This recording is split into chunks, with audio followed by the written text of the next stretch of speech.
नमस्कार दोस्तों, मैं हूं विजय विद्रोही और आप देख रहे हैं अंकर। कोरोना काल में आप सरकार से क्या उम्मीद करते कि सरकार सबको नौकरी दे? सरकार ऐसा कर नहीं पा रही। आप ये उम्मीद करते हैं कि सरकार सबकी नौकरियां बचा ले। सरकार ऐसा भी नहीं कर पा रही। आप ये उम्मीद करते हैं कि सरकार आपकी ज़िंदगी बेहतर हो, आपकी जो इनकम है वो बनी रहे, अगर घटे नहीं, इसकी व्यवस्था कर ले। सरकार वो भी नहीं कर पा रही। अब हम वैक्सीनेशन की, हम आईसीयू बेड की, हम वेंटिलेटर की, हम ऑक्सीजन सिलेंडर की तो बात ही नहीं कर रहे। हम बात कर रहे हैं कि कम से कम सरकार हर गरीब को, हर वंचित को, हर मजदूर को, हर उपेक्षित को 5 किलो गेहूँ, 5 किलो आटा या 1 किलो उसके साथ साथ दाल, थोड़ा सा तेल, इतना तो सरकार हर महीने दे सकती, प्रति व्यक्ति, प्रति महीने। सरकार वो भी नहीं कर रही है, लेकिन उसमें भी आंकड़ों में फेरबाजी हो रही है। ये बात हमको समझाने की कोशिश करते हैं। 10 से 15 मिनट का आगे लूंगा आपको। गरीबों की बात है, लेकिन ध्यान दीजिएगा इस बात। सरकार ने हाल में घोषणा करी कि देश में जो नेशनल फूड सिक्योरिटी एक्ट के तहत 80 करोड़ लोग आते हैं, उनको 5 किलो गेहूं या 5 किलो चावल या 5 किलो मोटा अनाज अगले साल, इसी साल दिवाली तक दिया जाए। 1 लाख करोड़ रुपया इस पर खर्च होगा। बहुत अच्छी बात है। सवाल उठता है कि जो 20-25 करोड़ लोग इससे वंचित हैं, जो इनको सूची से बाहर रख दिया गया है, उनके बारे में सरकार क्यों बात नहीं करती? वो हाल तब है जब हमारे एफसीआई के गोदामों में करोड़ों टन अनाज पड़ा है, सड़ रहा है, गेहूं है, चावल है, दालें हैं, सड़ रही हैं। और ये जो गेहूं और चावल जो सड़ रहा है या चूहे खा रहे हैं, ये बाद में औने पौने दाम में शराब बनाने वाली कंपनियों को नीलाम कर दिया जाएगा, लेकिन गरीबों को नहीं दिया। आप कहेंगे कि 80 करोड़ लोगों को तो मिल ही रहा है। ये 2011 की जनसंख्या के हिसाब से मिला। दरअसल देखिए, 2012-2013 में देश में भोजन का अधिकार यानी नेशनल फूड सिक्योरिटी एक्ट लागू हुआ था। उसमें ये व्यवस्था की गई थी कि ग्रामीण क्षेत्रों की 75% आबादी की पहचान राज्य करेंगे और शहरों की 50% आबादी की पहचान राज्य करेंगे, यानी कुल हो जाएगा 67%। तो 67% आबादी को 5 किलो गेहूँ, 5 किलो चावल या फिर 5 किलो मोटा अनाज प्रति व्यक्ति प्रति माह दिया जाएगा। 3 रुपये किलो के हिसाब से चावल, 2 रुपये किलो के हिसाब से गेहूं और 1 रुपये के हिसाब से मोटा अनाज, जिसमें बाजरा वगैरह आता है।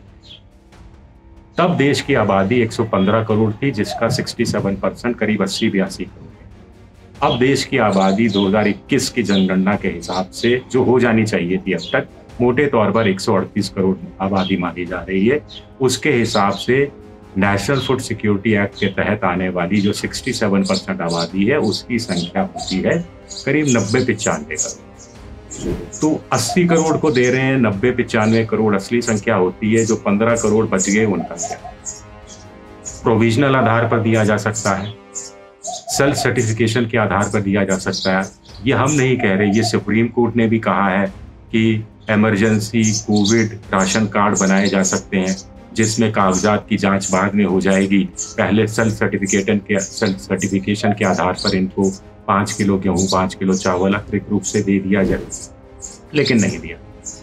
जबकि अधिकार बनता है नेशनल फूड सिक्योरिटी एक्ट में, ये लोग स्वतः आते हैं। बहुत सी राज्य सरकारें इसकी मांग भी कर चुकी हैं। बिहार कह चुका है कि जितने लोग उनके यहाँ एनएफएसए में आते हैं, उसमें करीब 80-90 लाख लोगों को और जोड़े जाने की ज़रूरत है। राजस्थान कह चुका है कि 16 लाख परिवार यानी करीब 80 लाख लोगों को और जोड़े जाने की ज़रूरत है। जो अमीर प्रदेश हैं, हरियाणा, पंजाब, महाराष्ट्र, तमिलनाडु, ये लोग भी बड़ी संख्या में, लाखों की संख्या में नए लोगों को जोड़ने की वकालत कर रहे हैं, लेकिन केंद्र सरकार ने अभी तक जोड़ा नहीं है। क्यों नहीं जोड़ा, ये बड़ी बात है। एक और सवाल उठता है कि वर्ल्ड बैंक कहता है कि हमारे यहाँ जो $2 प्रतिदिन या उससे कम कमाता है, वो गरीबी की सीमा रेखा के नीचे आता है। $2 यानी करीब 145 करोड़। ऐसे लोगों की संख्या देश में करीब 95 करोड़ वर्ल्ड बैंक ने आंकी है। इसी तरह अति गरीब वर्ल्ड बैंक के हिसाब से वो हैं जो रोज $1.25 यानी 95 रुपये रोज ऐसे लोगों की संख्या भी करोड़ों में है। तो 95 प्लस 3-4 करोड़ ये हो गए तो करीब करीब 100 करोड़ ये हो गए। इसके अलावा जो प्रवासी मजदूर पहली कोरोना की लहर के दौरान गांव वापस चले गए थे, 10-12 करोड़ की संख्या मानी जाती है, उनमें से करीब आधे लौट भी आए, फिर आधे में से फिर आधे सेकेंड वेव के बाद वापस गांव चले गए। तो मोटे तौर पर एक मोटा मोटा आंकलन लगाया जाए तो कम से कम 4-5 करोड़ की तो कम से कम आबादी ऐसे लोगों की बनती है। फिर इसी साल CMI के अनुसार देश में 2.5 करोड़ लोगों की नौकरी संगठित क्षेत्र में जा चुकी है। तो असंगठित क्षेत्र में कितने लोगों की नौकरियां गई होंगी, या कितनों का काम धंधा बंद हुआ होगा, या कितनों के पैसे मिलने तनख्वाहों में कमी आ गई होगी, ये बात भी देखने की बात है। CMI कहती है कि 97% परिवार ये कहते हैं कि पिछले साल के मुकाबले उनकी आमदनी या तो जस की तस रही है या कम हुई है। इन 97% में से 42% कहते हैं कि आय कम हुई है। तो ऐसे लोगों में से कुछ तो ऐसे होंगे जो डिजर्व करते होंगे 5 किलो अतिरिक्त अनाज के लिए, गेहूं हो, चावल हो, मोटा अनाज। तो क्या इन लोगों को शामिल नहीं किया जाना चाहिए? इन लोगों को क्यों वंचित किया जा रहा है? राजस्थान में तो राजस्थान सरकार के समय निकाह मांग कर चुकी, यहाँ बहुत से NGO भी मांग कर रहे हैं, बिहार है, दूसरे राज्य भी इस तरह की मांग कर रहे हैं। और एक और बात है राशन कार्ड को लेकर, 1 नेशन 1 राशन कार्ड की बात हो रही है। कहा जा रहा है कि एक ही राशन कार्ड होगा, पूरे देश भर में वो चलेगा।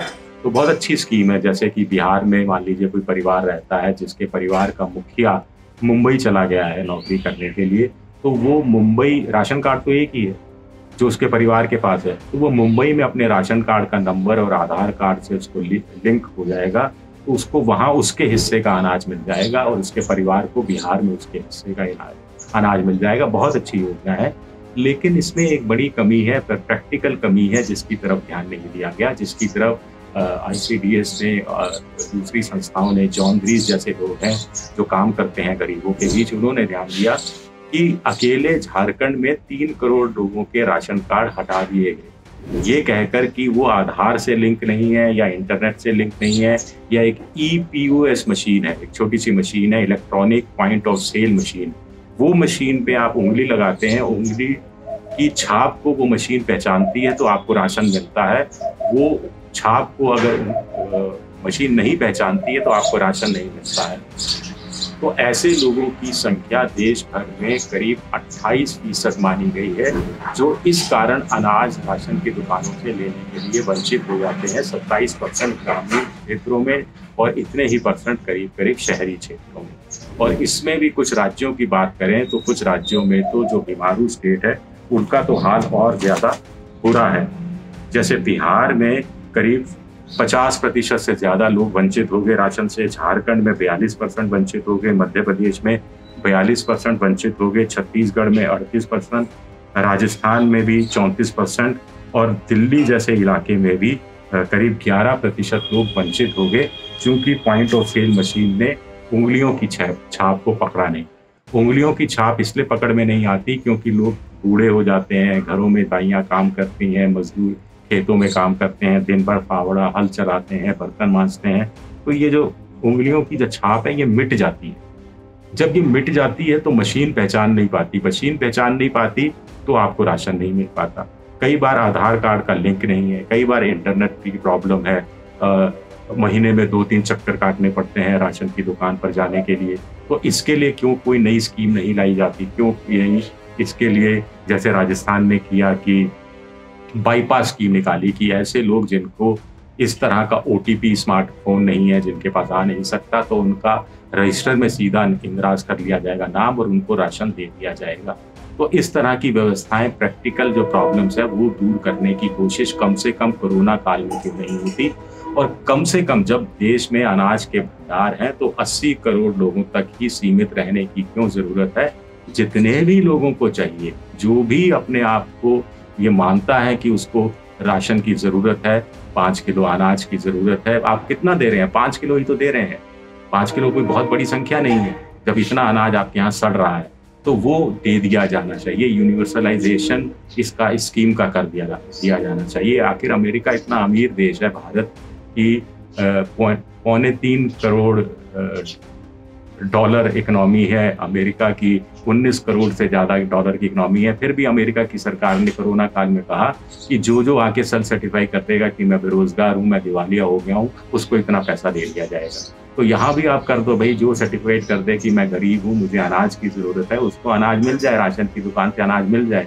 बाद में कार्ड मंगाते रहना, आधार से लिंक करते रहना, आधार कार्ड से जोड़ते रहना और दूसरे सर्टिफिकेट मंगाते रहना। लेकिन पहली ज़रूरत तो अनाज देने की 80 करोड़ लोगों को आप दे रहे हैं। आपका बहुत बहुत शुक्रिया, बहुत बहुत शुक्रिया, तहे दिल से शुक्रिया। आप दिवाली तक दे रहे हैं, बहुत ज़्यादा शुक्रिया। लेकिन 25-30 करोड़ करीब, मान लीजिए रफली आप 25 करोड़ के आसपास तो ऐसे लोग हैं जिनको वंचित रखा हुआ है, जो वंचित रह गए हैं, सुप्रीम कोर्ट के निर्देशों के बावजूद भी वंचित हैं। उन पर भी तो ध्यान दीजिए सरकार।